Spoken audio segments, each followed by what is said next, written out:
अरे दीपू, नवीन पतंग घेतलास का तू?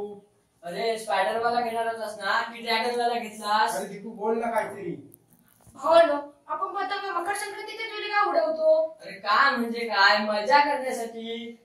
पण आपण मकर संक्रांतीतच का उडवतो, बाकीच्या वेळी का नाही उडवत? काहीतरी रिझन असेल ना.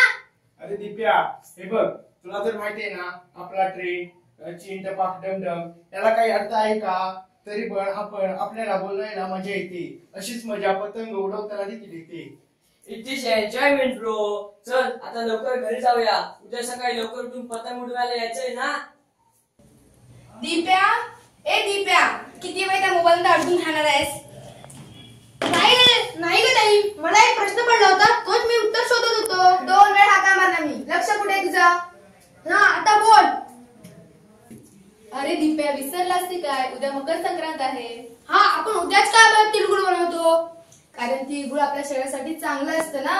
हा, आपण उद्याच का बनवतो, बाकीच्या वेळी का नाही बनवत?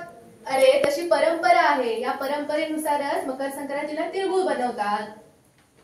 जाऊ दे ग, सोडेला काय अभ्यास नाही, आपला वेळ फुकट घालवतोय. एक काम कर, तू त्या पतंगासोबत स्वतःचं आयुष्य उडवून घे, जा.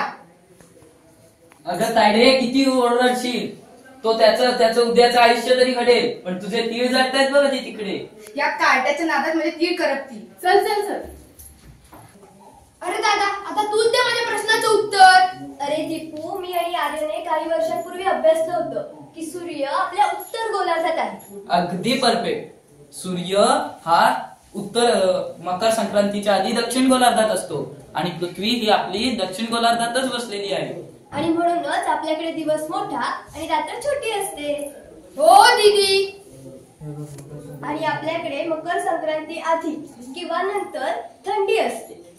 वनस्पतींची ग्रोथ आणि डेव्हलपमेंट यामध्ये प्रोग्रेस दिसून येते.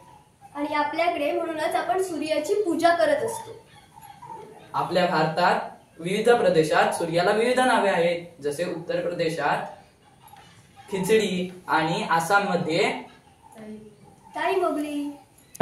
म्हणूनच सनलाईट गिरावी. अरे गिरावी नाही रे, गिळावी.